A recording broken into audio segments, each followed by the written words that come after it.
నమస్తే అండి, welcome to tree media.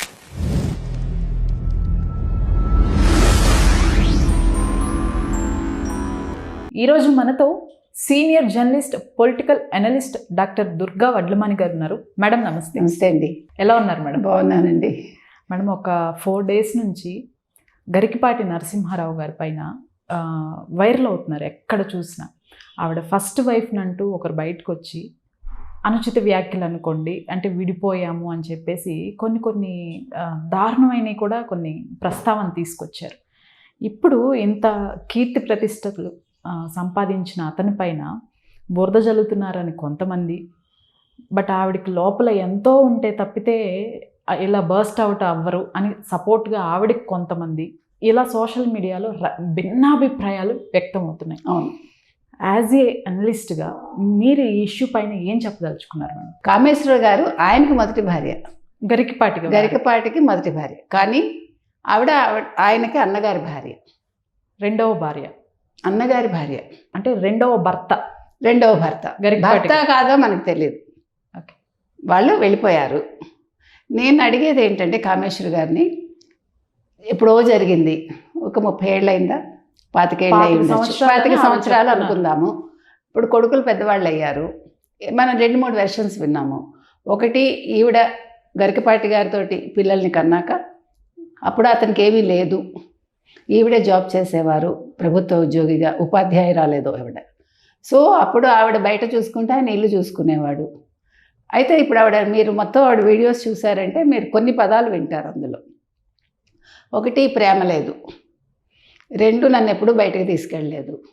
3, scooter నడపడం రాదు. నాకు రాత్రి తలనొప్పి వస్తే 10ంటికి స్కూటర్ ఉంది కదా, నువ్వే వెళ్ళి తెచ్చుకో అన్నాడు. ప్రేమ లేదు. కూర్చుని కలిసి తిందామంటే తినలేదు, కాఫీ తాగలేదు, పిల్లలతో కూర్చుని నేను భోజనం చేయలేదు. This is what her claim. ఆవిడ ఈ క్లెయిమ్సే చేశారు ఆవిడ. అయితే 25 ఏళ్ల తర్వాత మీరు గరికపాటి గురించి మాట్లాడుతున్నారు, ఓకే, బికాజ్ మీరు ఆయనతో ఉన్నారు కాబట్టి మాట్లాడుతున్నారు, దట్స్ ఓకే. బట్ మీ మొదటి భర్త గురించి ఎందుకు మాట్లాడరు, వెంకటేశ్వరరావు గారి గురించి? తర్వాత అసలు ఫస్ట్ నేను అంటానండి, సరే గరికపాటి గారే ఆవిడని అట్రాక్ట్ చేసి ఉండొచ్చు అనుకుందాం, ఆవిడని బొట్లో వేసుకున్నారేమో మనకు తెలియదు, కానీ నువ్వు వదిన గారివి కదా, వదిన తల్లితో సమానం కదా, మరి ఎట్లా నువ్వు మరిదితో వెళ్ళిపోతావు? నువ్వు నీ మొదటి భర్తతో నువ్వు సంతోషంగా ఉన్నావా లేదా అది చెప్పలేదు ఆవిడ. మొదటి భర్త ప్రస్తావన తేలేదు. అంటే ఒక్క రోజులోనే విడాకులు ఇప్పించి ఇతను తీసుకొచ్చాడు అనేది అయితే చెప్పారు మేడం. ఉండొచ్చు, మనకు తెలియదు. సరే, అప్పుడు అన్నగారికి తెలిసి ఇవన్నీ జరిగాయి, ఇట్స్ ఓకే. వాళ్ళు దండలు మార్చుకున్నారా, పెళ్లి చేసుకున్నారా, అది మనకు అనవసరం. కానీ ఈయనతో ఎప్పుడైతే విడిపోయారో, శివప్రసాద్ అనే ఒక వ్యక్తితోటి ఈవిడ వెళ్ళిపోయారు. శివప్రసాద్ అనే అతను జానపద గేయాలు అవి పాడతాడు, ఫోక్ సింగర్ అన్నట్టుగా నేను విన్నాను. అది ఎంతవరకు నిజమో మనకు తెలియదు. ఫస్ట్ హస్బెండ్ వచ్చేసి వెంకటేశ్వరరావు గారు, తర్వాత గరికపాటి వారి కన్నా ముందే శివప్రసాద్. గరికపాటి వారి తర్వాత శివప్రసాద్ కొడుకులు పుట్టారు కదా, కొడుకులు పుట్టాక విడిపోయారు కదా, ఈవిడ పిల్లల్ని తీసుకెళ్ళలేదు, ఆయనే చూసుకున్నారు. అప్పుడు ఆయన శారద అన్న ఆవిడ్ని ఇంట్లో చూసిన పెళ్ళది, సంప్రదాయబద్ధంగా చేసుకున్నారు. ఆవిడ కూడా ఇష్టపడి చేసుకుంది, పిల్లల్ని తల్లిలా చూసుకుంది ఆవిడ. అక్కడేం ఇష్యూస్ లేవు. ఇప్పుడు కామేశ్వర గారు చెప్పిన దాంట్లో మనం చూస్తే, నేను ఇప్పుడు ఏ బంధాలు లేవు నాకు, నేను చాలా ఫ్రీగా ఉన్నాను, నా ఇష్టానికి నేను ఉంటున్నాను, అంటే నాకు నచ్చినప్పుడు నేను ఏది కావాలంటే అది చేస్తా, పాడుకుంటా, లేకపోతే బయటకు వెళ్తే something she's saying, okay, well and good. కానీ మీరు గరికపాటి గారి గురించి ఎందుకు ఇప్పుడు ప్రత్యేకంగా మాట్లాడుతున్నారు?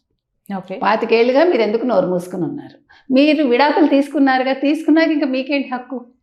ఓకే, మీరు లీగల్గా తీసుకుంటే, ఇప్పుడు ఇద్దరు విడిపోయాక అగ్రిమెంట్ చేసుకునే విడిపోయి ఉంటారు కదా, నువ్వు పిల్లలు వద్దనుకున్నావు కదా, ఒకవేళ వద్దనుకున్నా యాజ్ ఎ మదర్ నువ్వు మధ్యలో వచ్చి పిల్లల్ని చూసావా, పట్టించుకున్నావా? కొడుకు ఏదో కేసు పెట్టాడు అంటున్నారండి ఇప్పుడు ఇటీవల కాలంలో, ఎంతకాలం అయినా మనకు తెలియదు. దీని గురించి నాకు ఒక బ్రీఫ్ ఉంది, అంటే కొంత తెలుసు నాకు. Actually 9 months ago, 10 months back తను కొన్ని వీడియోస్ చేశారు. అవునండి. ఆ వీడియోస్లో ఒక 2 వీడియోస్ ఫ్యామిలీ వీడియోస్ ఉన్నాయి. అంటే ఎవరి పేర్లు ప్రస్తావించకుండా పురాణాల్లో వాలి సుగ్రీవుల్ని పేర్లు పెడుతూ కొన్ని వీడియోస్, ఒక 2 వీడియోస్ చేశారు. అవి కూడా 10 months బ్యాక్ వచ్చాయి. ఆ వీడియోస్ పైన అబ్జెక్ట్ చేస్తూ పెద్ద కొడుకుతో క్రిమినల్ కేసు పెట్టించారు అవును ఈవిడ పైన అవును క్రిమినల్ కేసు పెట్టినందుకే ఈవిడ కంప్లీట్ గా బయటకు వచ్చింది, బర్స్ట్ అవుట్ అయ్యి ఇన్ని సంవత్సరాలు నేను సైలెంట్ గా ఉన్నాను, బట్ ఇప్పుడు నేనేదో వీడియోలు చేసుకుంటే దానికి కూడా క్రిమినల్ కేసు పెడతారా నా పైన అని బయటకు వచ్చానని చెప్తోంది ఆవిడ. కరెక్ట్ ఉండొచ్చండి, నేను కాదని అంటల్లా. ఇప్పుడు నేనంటాను నువ్వు ఈ పని ఎప్పుడో చేయాలి కదా బయటకు వచ్చి, నువ్వు నీ భర్త గురించి ఇవాళ కొత్తగా ఎందుకు చెప్తున్నారు? గరికపాటి వారి గురించి ఇవాళ ఎందుకు కొత్తగా మాట్లాడుతున్నారు? ఆయన ఇప్పుడు ఒక ఆధ్యాత్మికవేత్త, ఒక ప్రవచనకర్త, ప్రజలకు నచ్చింది. మీరు ఎందుకు బురద చెల్తారు? మీ కొడుకు పెడితే కొడుకేం చిన్నవాడా కాదు కదా, కొడుకు మేజర్ అయ్యాడు, కొడుక్కి అన్నీ తెలుసు, కొడుకు ఇష్టపడే శారద గారిని తల్లిగా భావిస్తున్నాడు. మరి మీ బాధ ఏంటి? ఇంకా ఇప్పుడు భవబంధాలు వదిలిచ్చేసుకున్నాను, నేను ఫ్రీ అయిపోయాను అన్నాక మీరు ఓన్లీ గరికపాటి గారి గురించి ఎందుకు మాట్లాడుతున్నారంటే ఆ కేసు కోసం మీరు మాట్లాడతారా? అంటే క్రిమినల్ కేసు పెట్టారు కాబట్టి నేను మాట్లాడుతున్నాను అంటే ఎవరికి నష్టం? ఇప్పుడు ఆవిడకి ఏమైనా సింపతి దొరుకుతుందా? ఇప్పుడు నువ్వు బాగలేదు, లేదు నా కొడుకు నాకు కావాలనో, లేదు నా కొడుకుతో మాట్లాడతానో, లేదు నాకు ఆర్థిక సాయం కావాలనో మరి మాట్లాడచ్చు మీరు. అవేమీ లేకుండా ఇప్పుడు ఏం చెప్పదలుచుకున్నారు మీరు సమాజానికి? వాడు పొట్టివాడు, మరుగుజ్జు ఏంటంటో మాట్లాడింది నేను ఒక వీడియోలో. మరుగుజ్జు అంటే ఇతనే కదా. ఇప్పుడు వదినని అతను పెళ్లి చేసుకున్నాడు అనుకుందాం, వదిన పెద్దదే కదా, వదినకి తెలీదా, విచక్షణ లేదా? అరే 2 సంవత్సరాలు చిన్నవాడని ఆవిడే చెప్పారు. పోనీ ఉండొచ్చు, ఇప్పుడు వయసు కూడా మనకు సంబంధం లేదు, విచక్షణ అనేది ఎక్కడికి వెళ్ళింది? మరి ఆ రోజు తప్పు చేసి కళ్ళు మూసుకుపోయి మళ్ళా శివప్రసాద్ అన్నవాడితో నువ్వు సంతోషాన్ని వెతుక్కుని మరి ఎందుకు చేసావు?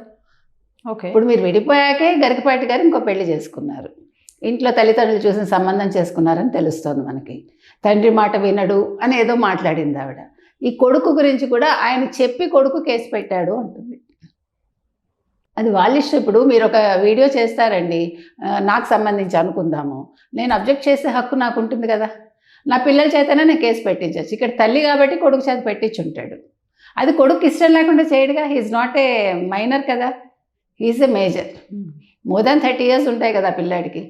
అతను హర్ట్ అయ్యి ఉండొచ్చు, అట్లీస్ట్ నీ మీద కొద్దో గొప్ప ఉండే గౌరవం కూడా పోయి ఉండొచ్చుగా. విడిపోయాము అని తండ్రి చెప్పు ఉంటాడు కదా, ఆవిడ దారి ఆవిడ వెతుక్కుంది, నేను ఈ పెళ్లి చేసుకున్నాను అన్నప్పుడు శారద గారిని వాళ్ళు తల్లిగా భావిస్తున్నారు. కానీ ఇప్పుడు ఈవిడ చేసిన పని వల్ల ఇప్పుడు ఈవిడకి వచ్చే ప్రయోజనం ఏమిటి? ఇప్పుడు ఆయన చెడు చేసినందువల్ల నువ్వు కొత్తగా ఇప్పుడు ఆ సంబంధాలు పెంచుకోలేవు కదా. ఇప్పుడు గరికపాటి వారికే ఇప్పుడు అందరూ ఎక్కువ శాతం మంది ఆయన్నే సపోర్ట్ చేస్తున్నారు, మీరు గమనించండి. ఇప్పుడు అది పర్సనల్ అండి. ఇవాల్టి రోజుల్లో మంచి చెడు అనే దానికి ఏమైనా ఉందా? ఏది మంచి ఏది చెడు మనం చెప్తాము. నాకు మంచిదైంది మీకు చెడ్డదవుతుంది, మీకు చెడ్డదైంది నాకు మంచిదవుతుంది. సో కాలం మారింది కదా. ఇప్పుడు మనం ఎన్ని కాలాలు ఎన్ని యుగధర్మాలు మార్చుకుంటూ వస్తున్నాం మనం. అంటే యాజ్ ఎ ఉమెన్గా మీరు చెప్పండి మేడం. యాజ్ ఎ ఉమెన్ అయినా నేను ఆవిడ చేసిన తప్పే అంటానండి. ఆడవారికి కానివ్వండి, ఎవరికైనా ఒక హ్యూమన్ బీయింగ్కి వారు బాధపడితే, నిజంగా బాధపడి ఉంటే ఎక్స్ప్రెస్ చేసుకునే అవకాశం, అంటే అది అప్పుడే చెప్పారా కొన్ని రోజుల తర్వాత చెప్పారా అని చూడాలా, లేకపోతే ఎలా చూడాలి దాన్ని? కాదండి, ఇప్పుడు మీకు నచ్చక వెళ్ళిపోయాక ఇంకా దాని గురించి ఎందుకు డిస్కషను? ఇప్పుడు మీరు అక్కడే ఉండుంటే సరే, ఈ 25 ఏళ్ళు కూడా అతనితోటే ఉండుంటే you have a right to say, అవునా కాదా? అప్పుడు మీకు రైట్ ఉంది. ఎస్, నన్ను ఇలా ఏడిపిస్తున్నాడు గరికపాటి, ఈయన ఇలా ప్రవచనాలు చెప్తున్నాడు కానీ ఇంట్లో నన్ను సతాయిస్తున్నాడు అందనుకోండి, yes she has a right. But ఇక్కడ అలా కాదు కదా. వద్దనుకుని వెళ్ళిపోయి 25 ఏళ్ల తర్వాత నువ్వెందుకు వీడియో చేయాలి? నీకు ఎవరున్నారు నీ వెనకాల? ఇప్పుడు చాలా వాదనలు వినిపించాయి మనకి, ఈవిని ఎవరో ప్రోద్బలం చేసి ఇట్లా చేశారు, ముఖ్యంగా ఎవరు తెలంగాణ వాదులని అంటున్నారు, ఆయనకేమో కల్చరల్ అడ్వైజర్గా ఇస్తారు కాబట్టి ఇట్లా చేస్తున్నారని. So what ever it is, ఇప్పుడు మీరు కూడా పెద్ద ఆవిడే కదా, కామేశ్వరి గారు అన్న ఆవిడ ఈరోజు ఒక 60 ఏళ్ళు పైబడిన మనిషి, చిన్న మనిషి ఏం కాదు. అయ్యో విచక్షణ లేదు, ఏదో తెలియక చేసింది అంటానికి. ఇప్పుడు మీరు సాధించింది ఏంటి? మీ బతుకుని బజార్కి ఈడ్చుకున్నారు. ఇప్పుడు ఇంతకాలం ఆ కామేశ్వరి గారు ఎవరో, ఆవిడకి ఎన్ని పెళ్ళిళ్ళు అయ్యాయో ఎవరికి తెలియదు కదా. ఇప్పుడు అంటే మీరు ఇంకొక విషయం చెప్పారు, శివప్రసాద్ అనే పర్సన్, అంటే ఎలా మేడం? అంటే లీగల్గా మ్యారేజ్ చేసుకున్నారా? అది తెలియదు మనకు, అది తెలియదు. అతనితో వెళ్ళిపోయిందని తెలుసు మనకి ఆవిడ. అది మ్యారేజ్ చేసుకున్నారా, ఏం చేసుకున్నారు, ఇక్కడైతే విడాకులు తీసుకున్నారని అయితే తెలిసింది మనకి. ఈ శివప్రసాద్ అనే అతను జానపద గీతాలు పాడతాడు అనేది మాత్రం తెలిసింది మనకి. బికాజ్ షీఈస్ ఫ్రమ్ కాకినాడ కదా, అట్లా తెలిసింది మనకి. సో ఏది ఏమైనా ఇవాళ ఆవిడ సాధించింది ఏంటి మీరు చెప్పండి, నాకు అర్థం కాలే. గరికపాటి గారిని చెడ్డగా చేయాలి భావించి ఇప్పుడు ఆవిడే చెడ్డ ఆవిడ అయ్యారుగా, సింపతి వస్తుందా? ఇప్పుడు చెప్పిన విధానంలో కూడా మీరు గమనిస్తే ఎప్పుడో 25 ఏళ్ల క్రితం లేకపోతే 30 ఏళ్ల క్రితం నన్ను ప్రేమగా చూడలేదు, నాతో అన్నం తినలేదు, చిన్నపిల్లలు కంప్లైంట్ చేస్తారు చూడండి, అలానే ఉందా మీకు? అంటే రీసెంట్గా ఒక 2 days బ్యాక్ కూడా ఇంకొక వీడియో పెట్టారు మేడం. అది చాలా కొంచెం జుగుప్సాకరంగా కూడా మాట్లాడారు గరికపాటి వారిని, నీచుడని, విన్నాను నేను. కొన్ని చాలా వర్డ్స్ యూజ్. నేను అనేది అది, ఇప్పుడు మనకి నచ్చకపోతే విడిపోతామండి, దేర్ ఎండ్స్ ద మ్యాటర్. కానీ ఆ వ్యక్తిని తలుచుకుని మళ్ళీ వాళ్ళ మీద వీడియోలు చేసి వాళ్ళ బతుకు బజార్కి ఇచ్చి నా బతుకు నేను బజార్కి ఈడ్చుకుంటానా? ఆవిడ ఉపాధ్యాయురాలుగా పనిచేశారు, నన్ను నా మీద దాడి చేస్తానంటున్నారు, క్రిమినల్ కేసు పెట్టారు అంటే దే హ్యావ్ ఎ రైట్, వాళ్ళ ఇష్టం అది. ఇప్పుడు మీరు ఎట్లా వీడియోలు చేసి పెట్టుకుంటున్నారు, అది మీ రైట్ అనుకున్నప్పుడు అది తీయమని అడిగే రైట్ వాళ్ళకు ఉంది.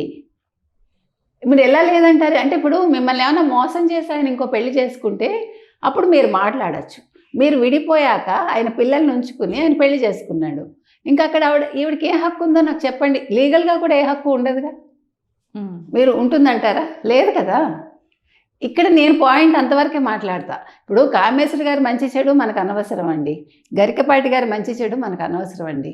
కానీ ఒక వ్యక్తికి ఒక మంచి పేరు వచ్చి ఆయన అందరినీ అలరిస్తున్నాడు, అది ఆయన ఇష్టం, వాళ్ళ ఇష్టం, వినేవాడి ఇష్టం. ఇప్పుడు మీరు ఎక్కువ కమెంట్స్ చూసుకుంటే 90% ఆయనకు సపోర్ట్ ఉన్నాయి, ఒక 10% ఈవిని సపోర్ట్ చేస్తున్నారు.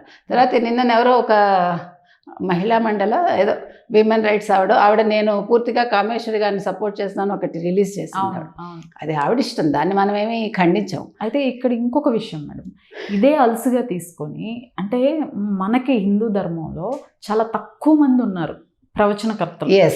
అందులోని పేరొందిన వాళ్ళు 2-3 వేల పైన లెక్క. అవునండి. అందులో ఒకరైన వీరిని ఇప్పుడు ఇక హిందూ దీనిలోనే కమ్యూనిటీలోనే వారే బయటకు వచ్చి రకరకాలుగా వీడియోలు చేయడం గరికపాటి వారి పైన మనం చూసాం. అది కూడా గోవిందనా ఎవరో ఒక ఆవిడ కూడా ఆవిడేదో దిగొచ్చాను అనుకుంటుంది. నేనంటే సంప్రదాయం అంటే ఏంటి, ఆధ్యాత్మికత అంటే ఏంటి అసలు, అంతే కదండి. అంటే వారి పైన లేడీస్ పైన కొంచెం ఎలా పడితే అలా మాట్లాడారు. అవునండి, మీరు ఖండించండి, మీకు రైట్ ఉంది, కానీ దాన్ని బేస్ చేసుకుని వ్యక్తిగతాలు మనకు అనవసరం కదండి. రైట్.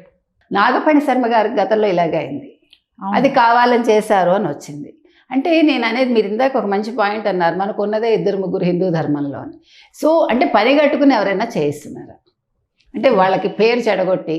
ఇప్పుడు హిందూ ధర్మం మీద, సనాతన ధర్మం మీద ఎక్కువ మీరు చూసారంటే యూత్ కూడా they are showing more interest, మీరు గమనించారో లేదో. ఇప్పుడు యాక్చువల్గా ఇప్పుడు యువత ఎలా ఉన్నారంటే ఎంత ఫార్వర్డ్గా ఉంటున్నారు, ఎంత అంటే వాళ్ళు చదువుకుని వాళ్ళు మంచి జాబ్స్ చేస్తూ కూడా ఇటు ఆధ్యాత్మికత వైపు వస్తున్నారు వాళ్ళు. మీరు యుఎస్లో చూసే ఉంటారు, చాలామంది రోజు వాళ్ళ ప్రయాణంలో వాళ్ళు గరికపాటి గారిదో లేకపోతే చాగంటి వారిదో ప్రవచనాలు వింటారు while driving. Not youngsters I'm talking about, తెలుసా మీకు? ఇప్పుడు జగ్గి వాసుదేవ్ ఉన్నారు, జగ్గి వాసుదేవ్ మీద చాలా ఆరోపణలు వచ్చాయి. మీరు గమనించినట్టయితే ఎక్కడ ఆధ్యాత్మికత వెళ్ళి విరుస్తోందో అక్కడ ఇలాంటి గొడవలు వస్తున్నాయి. అంటే పని కట్టుకుని ఎవరు చేస్తున్నారు, దీని వెనకాల ఎవరున్నారు అనేది కూడా మనం ఆలోచించాలి. ఒక తెలంగాణ వాదులు కొంతమంది తప్ప మిగతాదంతా కూడా అంటే వేరే మతం వాళ్ళు చేయిస్తున్నారా, అది కూడా మనం ఆ కోణంలో కూడా ఆలోచించాలి. అంటే ఇంకొకటి కూడా మేడం, దీన్ని అలసుగా తీసుకొని వారు చెప్పిన ప్రవచనాలు కానివ్వండి, వారి వల్ల మారిన వాళ్ళు కానివ్వండి, ఇవన్నీ ఎవరు మాట్లాడట్లేదు. ఏవో 1-2 మైనస్లు ఏవైతే ఉన్నాయో వాటినే తీసుకొస్తున్నారు తప్పితే ప్రతి ఒక్కరు అంటే ఆయన వాస్తు శాస్త్రం గురించి తప్పు పట్టారని ఒకరు, అంటే వాస్తు వాళ్ళంతా ఇప్పుడు టైం వచ్చిందని చెప్పేసి వాళ్ళు మాట్లాడుతున్నారు. లేడీస్ పైన అప్పుడు అనుచిత వ్యాఖ్యలు చేశారని కొన్ని సంఘాలు, సినిమా వాళ్ళ మీద చిరంజీవి గారి అభిమానులు ఎవరికి ఇప్పుడు టైం వచ్చిందని వాళ్ళు అంతేనండి. అది సహజం, మానవ నైజం అదే కదా. ఇప్పుడు మంచిగా ఉన్నప్పుడు ఎవడు పెద్ద పట్టించుకోడు, ఒక చిన్న లూప్ హోల్ దొరికితే దాన్ని పెద్దది చేయాలని చూస్తారు, ఈ మంచి అంతా కొట్టుకుపోవాలని చూస్తారు మీరు అన్నట్టుగా. కాబట్టి ఇది సహజం అండి. ఇవన్నీ ఏంటంటే ఏదో చిన్న ఇది అంతే, ఏదో ఒక టీ కప్పుల తుఫాన్ లాగా. ఇప్పుడు ఆయన చలించాల్సిన పని లేదు, ఆయన ఆన్సర్ ఇవ్వాల్సిన పని లేదు, ఇస్తాడేమో మనకు తెలియదు. కానీ ఏది ఏవైనా కూడా ఫస్ట్ హిందువులు నేర్చుకోవాల్సింది ఏంటంటే ఐక్యత నేర్చుకోండి, వ్యక్తిగతాలకు వెళ్ళకండి. నిజంగా ఆయన తప్పు చేస్తే yes you have a right to ask, అందులో మనం ఏమి కాదని అనం, అది ఆడైనా మగైనా తప్పు తప్పే. కానీ వాళ్ళ వ్యక్తిగత విషయాలు వాళ్ళ కుటుంబ విషయాలు తీసుకుని మనం దాన్ని మనకు ఆపాదించేసుకుని దాని మీద మనం సొమ్ము చేసుకోవాలనుకోవటం మాత్రం సముచితం కాదనేది నా ఉద్దేశం. ఎందుకంటే మీరు ఇందాక ఒక మంచి పాయింట్ అన్నారు, ఎవరికి వాడు పడిపోతున్నాడు మీదని. చిరంజీవి గారు సారీ చెప్పారు, గరికపాటి గారు సారీ చెప్పారు. యాక్చువల్గా గరికపాటి గారు ఆ రోజు అలా అనకూడదు, ఎందుకంటే ఆయన సంయమనం పాటించి ఉండాలి. సరే పాటించలేదు, చిరంజీవి పెద్దరికం చూపించుకున్నారుగా. కాబట్టి ఎక్కడైనా సరే ఎవరో ఒకరు తగ్గటం అనేది అవసరం అండి. ఇవాళ ఈవిడ నేను పొద్దునే లేచి వీడియోలు చేసుకుంటానంటే చేసుకోండి, కానీ ఎందుకు మీ కుటుంబాన్ని మీ పరువుని మీరే బజార్కి ఈడ్చుకున్నారు? ఇప్పుడు మీరు ఏం బాగుంటారు? ఇప్పుడు మీ కొడుకులను వస్తారా? ఇంకా ఏదైనా కొద్దో గొప్ప ప్రేమ ఉంటే అది కూడా పోతుందిగా చెప్తుంది కదా మేడం తనే. ఆవిడ మీరు గమనించండి, ఆవిడ కన్ఫ్యూజన్ స్టేట్లో ఉంది. మీరు ఆవిడ వీడియోస్ వింటే నాకు ఏది వద్దు అంటూనే ఆవిడ ఒక కన్ఫ్యూజన్ స్టేట్లో నాకు కనిపించారు. అంటే ఒక ఒంటరితనాన్ని ఆవిడ ఫీల్ అవుతున్నారు. మన సైకలాజికల్గా చూస్తే మనిషి ఎప్పుడు కూడా ఒక డిప్రెషన్లో ఉన్నప్పుడు నాకేం అక్కర్లా, నాకు నేను ఇవన్నీ అడగట్లా మిమ్మల్ని అంటూనే మాట్లాడతారు మీరు గమనిస్తే. అదొక సైకాలజీ. అంటే the other way she needs everything. ఆవిడ లోన్లీనెస్ తోటి బాధపడుతోంది. కాబట్టి ఆవిడ ముందు డిప్రెషన్లోకి వెళ్లకుండా ఆవిడ ఒక మంచి డాక్టర్కి చూపించుకుని కుటుంబ సమస్యల్ని ఆవిడ ఇలా వీధిన పడక్కర్లా, ఇలా వీడియోలు చేసి కాదు, వ్యక్తిగతంగా వెళ్ళి ఆవిడ ఏం కావాలో వాళ్ళతో మాట్లాడుకుంటే అయిపోతుందిగా. పోనీ నువ్వు వెళ్ళలేవు, మీడియేటర్స్ బోల్డ్ మంది ఉన్నారు కదండి, అందులో ఇలాంటి వాటికి రాయబారాలు ఎవరైనా వస్తారు. కాబట్టి ఆ వేలో వెళ్ళి ఆవిడ అనుభవాన్నంతా రంగరించి మంచి మంచి వీడియోస్ చేయొచ్చు. ఆవిడ అవసరంలో ఎప్పుడో జరిగిపోయింది పట్టుకుని అప్పుడు చెడ్డవాడు అప్పుడు ఇది అంటే ఏం చేస్తావు? ఇప్పుడు చంపేస్తావా? చేయలేవు కదా, నువ్వు విడిపోయావు. ఆవిడ అది మర్చిపోయిందేమో మనకు అర్థం కావట్లే. ప్లస్ అసలు వదిన గారివి నువ్వు చేయడం తప్పు కదా. ఒకవేళ మరిది తప్పు దృష్టితో చూస్తే నువ్వేం చేయాలి? అప్పుడు చెప్పాలి నేను తల్లి స్థానంలో ఉన్నాను తప్పని. సరే మీ ఇద్దరికి ఇష్టమైంది, దాని గురించి ఎవడు కమెంట్ చేయడు. ఇప్పుడు ఇవి కామన్ అయిపోయాయి కదండి. మీరు గమనించారంటే అంటే మనం చూస్తే కనుక నార్త్లో కొంచెం ఎక్కువ ఉండేవి ఇదివరకు, ఇప్పుడు ఆర్మీలో ఎక్కువ మంది ఉంటారు. సో అన్నగారు చనిపోతే అన్నగారి భార్య మద్యం చేసుకోవటం అనేది మనం కొన్ని కుటుంబాల్లో చూస్తాం. అంటే అమ్మాయి చిన్న వయసులో ఉంటుంది, సో అతను లైఫ్ ఇస్తాడు, అది మనం తప్పు పట్టక్కర్లే. కానీ ఇక్కడ మనం చాలా ఈ మధ్యకాలంలో చూస్తే ఇవి అక్రమంగా పెళ్ళిళ్ళ, అక్రమ సంబంధాల ఏంటో మనకైతే తెలియదు. దీన్ని ఎలాగ అసలు మనం చెప్పాలి, ఎలా డిఫైన్ చేయాలో కూడా అర్థం కావట్లా. మనం ఇంకా చాలా కేసులు చూసాం. ఇట్లాగే వదిన గారు చచ్చిపోతే, లేదు తమ్ముడు చచ్చిపోతే అన్న మరదల్ని చేసుకోవటం, పిల్లలు ఉన్నాక వాళ్ళకి పిల్లలు పెద్దవాళ్ళు అయిపోయి వీళ్ళకి పిల్లలు పెద్దవాళ్ళు అయిపోయి, అవి అందుకే చెప్తున్నా, ఇప్పుడు తప్పొప్పులు చెప్పే స్టేజ్లో ఎవరు లేరండి. కాకపోతే ఏంటంటే కాలానుగుణంగా మనం ఎలా వెళ్ళాలో అలాగే వెళ్ళాలి అంతే. సరే నీకు ఇది బాగుందా, వెల్ అండ్ గుడ్, బాగులేదు, వెల్ అండ్ గుడ్. ఇప్పుడు ఇదివరకు ఒక జోక్ ఉండేది, నీ పిల్లలు నా పిల్లలు కలిపి మన పిల్లలతో ఆడుకుంటున్నారు డియర్ అని ఒక పాత జోక్. అది ఎక్కువ అమెరికాలో సంబంధాల గురించి మాట్లాడేవాళ్ళు. ఇప్పుడు దాన్ని మించి మన భారతదేశంలో జరుగుతున్నాయి, ముఖ్యంగా సౌత్లో అనుకోవాలేమో. సో దీన్ని ఎట్లా తీసుకోవాలో మనకు తెలియదు. ఏది ఏమైనా ఇవాళ కామేశ్వర్ గారు నా దృష్టిలో అయితే ఇలాంటి వీడియోలు చేసి ఆవిడ తక్కువ చేసుకుంటున్నారని అనిపిస్తుంది.